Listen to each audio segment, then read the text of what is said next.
আসসালামু আলাইকুম। তো আমরা আসলে জীবনে অনেক কিছু করি।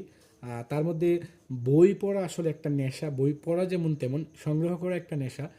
তো তারই মধ্যে আমার আসলে একটা নেশা হলো বই সংগ্রহ করা। এখানে আসলে আমার এটা ব্যক্তিগত পড়ার টেবিল, যেখানে তোমরা দেখতে পাচ্ছ কিছু বই রয়েছে। এটা হচ্ছে উপরের তাক একদম, এগুলা বিভিন্ন বই মেলা বা বিভিন্ন অংশ থেকে সংগ্রহ করছি। যেগুলো এখানে দেখতে পাচ্ছ যে আমার একাডেমিক কিছু বই, পাশাপাশি জব সেক্টরে কিছু বই, পাশাপাশি কিছু উপন্যাস টাইপের কিছু বই। আবার নিচে যে শাড়িটা এখানে তোমরা দেখতে পাচ্ছ, এই যে এখানে এগুলো জব সেক্টরে কিছু বই, পরবর্তীতে আবার ম্যাথ এবং ইংলিশ রিলেটেড কিছু বই রয়েছে এখানে।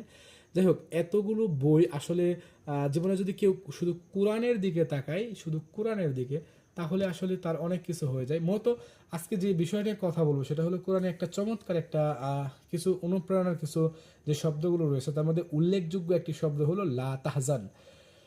তো আমি যে বিষয়টা আসলে উপলব্ধি করলাম ব্যক্তিগত, কেউ যদি কোরআন শরীফ শুধু অর্থ বুঝে বুঝে বা আহ, মজা নিয়ে নিয়ে কোরআন শরীফটা পড়তে ইচ্ছুক হয়, তাহলে তার আর কোনো সাহিত্য পড়ার দরকার নাই। আসলে কোরআনকে এখানে সাহিত্যের সাথে আমি তুলনা করতেছি না। মূলত কোরআন হলো এমন একটা মহা ঔষধের নাম, যত বড় কঠিন হৃদয় হোক, আশা করা যায় সেখান থেকে সফল ভোগ করবে।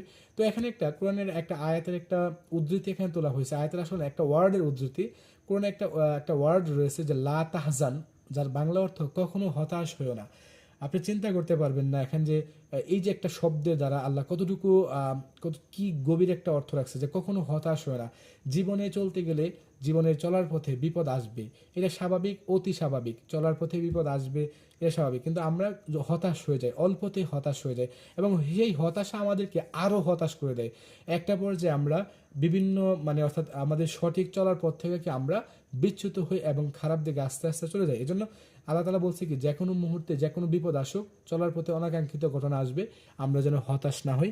এর পরবর্তীতে আমি একটা কোটেশন নোট করছিলাম। এটা সম্ভবত কোনো একটা পাবলিকেশন থেকে বই কেনার পর আমার একটা কার্ড উপহার দিয়েছিল, সেখানে লেখা ছিল এই শব্দটা। আমার এত ভালো লাগছে, যেটা আমি আমি আমার পড়ার ব্যক্তিগত ডায়েরিতে লিখে রাখছিলাম এটা, যে হতাশা একটি বিলাসিতা, হতাশা জায়গাটি আজ থেকে পূর্ণ হোক কাজের শেষের তৃপ্তি মাখা ক্লান্তির দ্বারা।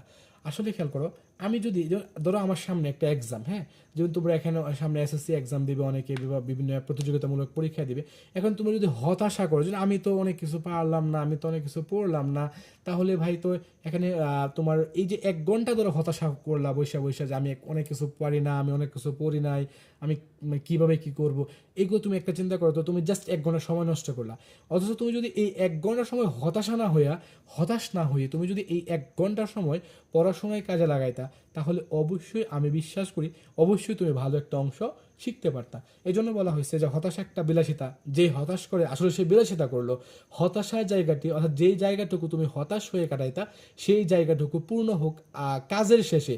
একটা ধরো 1 ঘন্টা পড়াশোনা করলা, সেই 1 ঘন্টা শেষে তোমার যে তৃপ্তি মাখা একটা ক্লান্তি আসবে, দেখবা তোমার একটা, হয়তো তুমি ক্লান্ত হবে, কিন্তু তোমার ভিতরে একটা ভালো লাগা কাজ করবে, যে আমি আজকে এই অংশটুকু পড়তে পারলাম।